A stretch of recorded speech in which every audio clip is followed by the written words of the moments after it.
Hello dear students, I hope you have studied the first part from my previous video.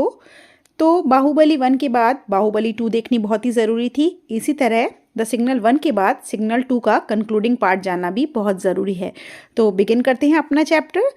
तो बच्चों पहले recap देख लेते हैं। सिग्नल 1 में क्या हुआ था कि चीफ और उनके साथ कुछ लोग इंस्पेक्शन पे आए थे, ठीक है। तो उसके बाद सैमन से बात करने के बाद वो वेस्ली की घर की तरफ जाने लगते हैं और चैप्टर वहीं क्लोज हो जाता है। सैमन इस सस्पिशियस में रहता है, सस्पिशियस माइंड से रहता है कि ज़रूर वहाँ पर कुछ झगड़ा ना हो जाए, आपस में कोई बहस ना हो जाए, ठीक है। तो इसी के बाद की स्टोरी यहाँ पर कंटिन्यू होती है।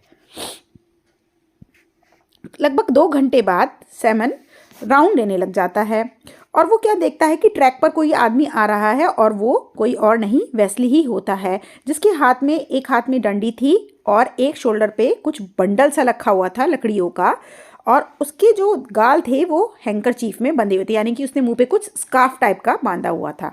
तो सैमन उससे चिल्लाकर बोलता है, कहाँ चले जा रहे हो। वेस्ली उसके और करीब आता है और उसका चेहरा बहुत ही उदास और सफ़ेद जैसा लगता है, जैसे चौक हो। उसकी आईज़ जो हैं वो बहुत गुस्से में लगती है और वो बैठी हुई सी आवाज़ में बोलता है, मैं जा रहा हूँ Moscow head office. Moscow head office? क्या कहा? क्या तुम शिकायत करने जा रहे हो? मुझे ऐसा लगता है। वेस्ली स्टीफेंस, ये सब भूल जाओ। मैं कुछ नहीं भूल सकता, बहुत देर हो गई है। और सुनो, चीफ ने मुझे थप्पड़ मारा है, मैं इस बात को ऐसे ही नहीं भूल जाऊंगा, वेस्ली ने गुस्से में कहा। तो उनके बीच कुछ कहा सुनी हुई जिसमें चीफ ने उसे थप्पड़ लगा दिया। Simon took his hand, give it Stephens. वो उसका हाथ पकड़ता है और कहता है, स्टीफेंस छोड़ो, जाने दो। मैं आपको एक अच्छी सलाह दे रहा हूँ कि इससे बातें और बिगड़ जाएंगी, कुछ भी ठीक नहीं होगा। अब ये बताओ, ये सब कैसे हुआ? कैसे हुआ? अब वो वेस्ली बताता है कि हुआ क्या था। उन्होंने सब कुछ देखा और ये सब देखकर वो मेरे झोपड़े के अंदर आए और मुझे पहले ही पता था कि वो बहुत स्ट्रिक्ट हैं, इसीलिए मैंने सब कुछ अच्छे से अरेंज कर रखा था। और जैसे ही वो जाने लगे मैंने कंप्लेंट कर दी, और कंप्लेंट भी तुम्हारे बारे में ही करी थी। और मैंने ज़ोर से चिल्ला के कहा, here is a government inquiry. और उन्होंने चिल्लाकर मुझसे बोला, यहाँ पर गवर्नमेंट इंक्वायरी आने वाली है और तुम वेजिटेबल गार्डन की और पत्ता गोभी की बात कर रहे हो। ये सब कह के मुझे एनॉय कर रहे हो, गुस्सा कर रहे हो। और आई लॉस्ट पेशेंस, और मेरे को भी गुस्सा आ गया और मैंने कुछ ऐसा कह दिया या कुछ अब्यूज़ कर दिया या कुछ ऐसे कह दिया जिनसे वो बहुत गुस्सा हो गए चीफ, और उन्होंने थप्पड़ से मेरे गाल पे एक चांटा दिया। मैं सीधा खड़ा रहा और मैंने कुछ नहीं कहा और वो लोग चले गए। और फिर मैं थोड़ा होश में आया और मैंने अपना चेहरा धोआ और मैं भी चल दिया। और तुम्हारी झोपड़ी का क्या हुआ? झोपड़ी में मेरी वाइफ है और वो सब चीज़ें देख लेगी, समझे? गुड बाय, अब मैं चलता हूँ। मेरे को कुछ नहीं पता कि वहाँ पर मुझे कोई ऑफिसर मिलेगा भी जो मेरी बात सुनेगा या नहीं, लेकिन मैं हेड ऑफिस जा रहा हूँ शिकायत करने। हाँ, आशा है तुम पैदल तो चल के नहीं जाओगे, सैमन ने कहा। फिर उन्होंने गुस्से में कहा, नहीं नहीं, मैं फ्रीट ट्रेन से जाऊंगा। फ्रीट होती है सामान वाली गाड़ी जिसमें सामान लोड करके भेज दिया जाता है, वो पैसेंजर्स के लिए नहीं होती, गुड्स की जो होती है, ठीक है। और सुबह तक मैं मॉस्को पहुंच जाऊंगा। और इसी तरह दोनों नेबर्स एक दूसरे को गुड बाय कहते हैं और अपने अपने रास्ते पे चले जाते हैं। वेस्ली भी वहाँ से निकल जाता है। अच्छा, अब थोड़ी सैमन के बारे में यहाँ पे बात होगी। जब सैमन एक यंग लड़का था तो उसने बांसुरी बजाना सीखा था। रीड एक मटेरियल होता है बांस जैसा, जिससे कि बांसुरी बनाई जाती है। उसे छील छील कर बांस को वो उसमें छेद करता था, और छेद करके कभी कभी उसके मुंह पर एक पीपनी सी भी लगा देता था, और जिससे वो ट्यून निकाला जाता करता था। तो अपने फ्री टाइम में, स्पेयर टाइम में वो आज भी ऐसे ही बांसुरियाँ बनाता है और उन्हें मार्केट में बेच देता है, और उनसे कम से कम 2 कोपिक्स यानी कि कुछ पैसा कमा लेता है। एक दिन उसकी वाइफ घर में थी और लगभग 6 बजे की ट्रेन का आने का टाइम हो रहा था, तो वो अपने इंस्पेक्शन पे निकल गया सैमन।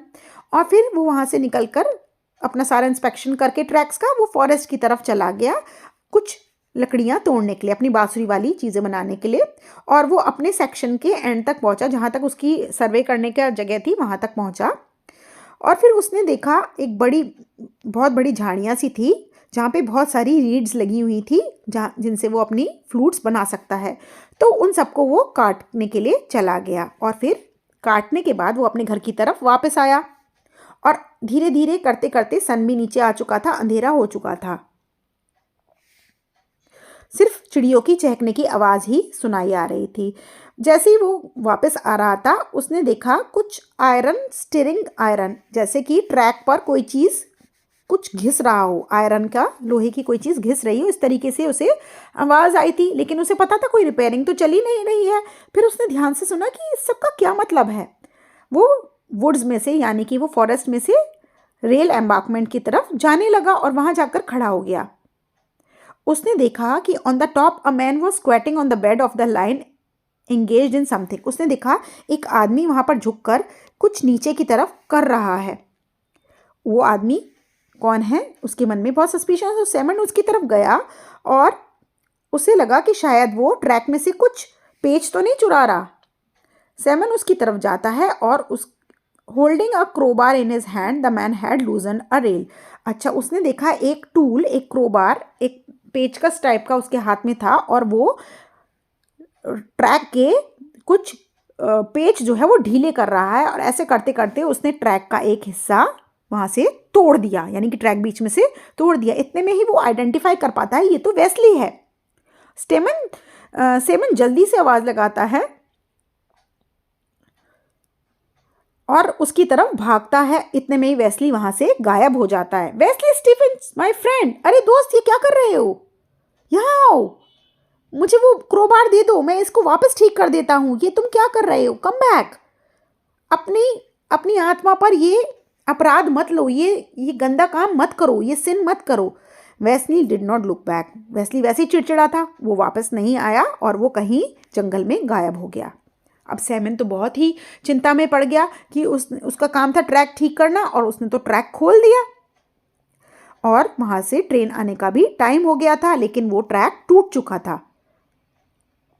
उसने अपने कंधे पे से वो रीड्स का बंडल घेर दिया जो कि वो लेके आ रहा था, और उसे याद आया कि एक पैसेंजर ट्रेन का आने का टाइम है। जो 6 बजे वाली ट्रेन थी वो पैसेंजर ट्रेन थी, जिसमें बहुत सारे लोग होंगे। अब वो सोचा कि मेरे पास तो कोई झंडा भी नहीं है जिससे मैं उसे रोक सकूं। सिग्नल देना होता है ना, वो बोलता है कि मेरे को तो कोई रेड सिग्नल नहीं जिससे मैं रोक सकूं। He could not replace the rail and could not drive the spikes with bare hand. उसने कहा, मैं किस तरह इसे हाथों से रोकूं? मैं इन पेचों को हाथ से भी नहीं कर सकता। अब उसने सोचा मुझे अपने घर की तरफ भागना चाहिए, वहाँ से कुछ टूल्स लेके आने चाहिए। और वो इतने में चकरा गया, बोला, हे भगवान, मेरी मदद करो, मैं क्या करूं? सिमन स्टार्टेड रनिंग टुवर्ड्स हिज हट। वो अपनी झोपड़ी की तरफ भागने लगा, और वो भागते भागते उसकी सांस फूल गई, लेकिन वो भागता ही रहा और वो तेज भागने लगा। अब वो फॉरेस्ट में बहुत आगे तक आ गया, लेकिन अभी भी काफ़ी दूर वो है वहाँ से, उसके हर्ट से। और उसे लग रहा है कि अब डिस्टेंट जो दूर एक फैक्ट्री है, उसमें 6 बजे की अलार्म जो बजती है, वहाँ पे एक सायरन बजता है, वो बज गया है, और ट्रेन नंबर 7 का भी आने का समय हो गया है। अब वो बहुत टेंशन में है कि पटरी टूटी हुई है और पैसेंजर ट्रेन आने वाली है। तो वो चिल्ला कर कहता है, हे भगवान, उन इनोसेंट सोल्स पे जो कि ट्रैवल कर रही है, उन पे कृपा करो, क्योंकि एक्सीडेंट हो सकता है ट्रेन का। हो सकता है क्या, होगा ही। उसके दिमाग में कुछ नहीं चल रहा है, उसके दिमाग में सिर्फ यही चल रहा है कि इंजन जब वहाँ पहुँचेगा, लूजन ट्रैक होगा, तो वो गाड़ी वहाँ पर शिवर करेगी, टूट जाएगी, और सारे स्लीपर्स जो हैं वो टूट कर पत्थरों पे गिर जाएंगे। इंजन वो topple down the 70 feet high embankment and the 3rd class carriage would be packed little children. हे भगवान, वो सब टूट जाएगा, 70 फीट हाई एम्बार्कमेंट जो है वो सब बिखर जाएगा। हे भगवान, कुछ बच्चे भी तो उसमें होंगे।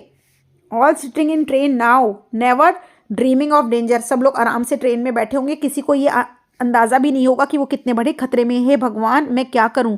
Now it is impossible to run to the hut and get back in time. अब उसने सोचा कि इतनी देर में तो मैं जा भी नहीं सकता, हॉर्न की आवाज़ भी आ गई, 6 बजने वाले हैं, मैं किस तरीके से घर पहुंचूं, मैं कैसे सेव करूं इस ट्रेन को।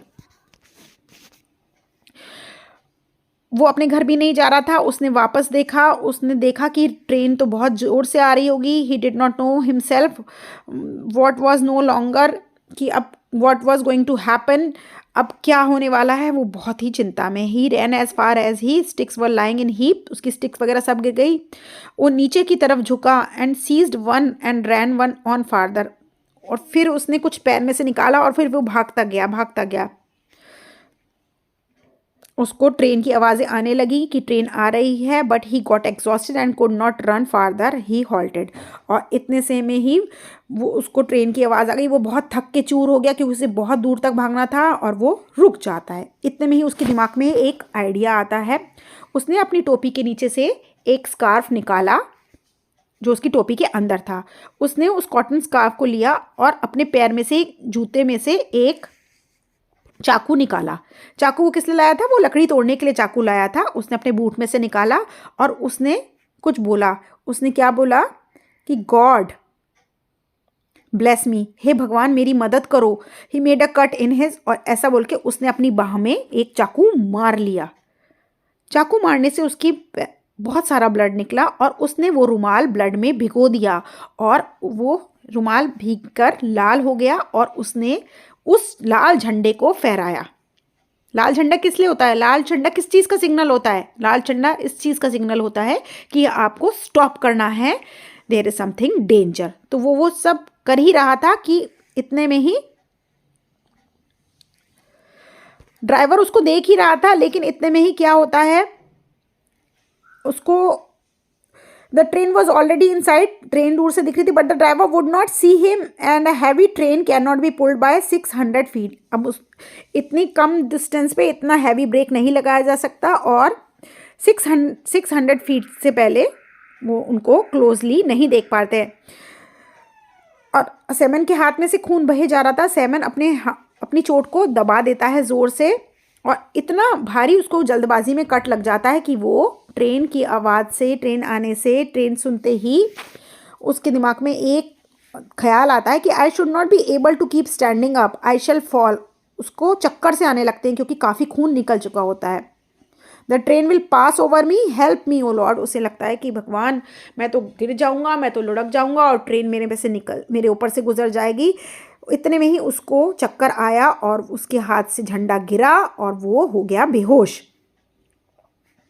लेकिन जो झंडा था वो झंडा नहीं गिरता ज़मीन पर, उसके हाथ से वो झंडा कोई और पकड़ लेता है और आगे की तरफ बढ़ता है जिधर की तरफ ट्रेन थी। And the train engineer saw it, train का इंजीनियर उसको देख लेता है।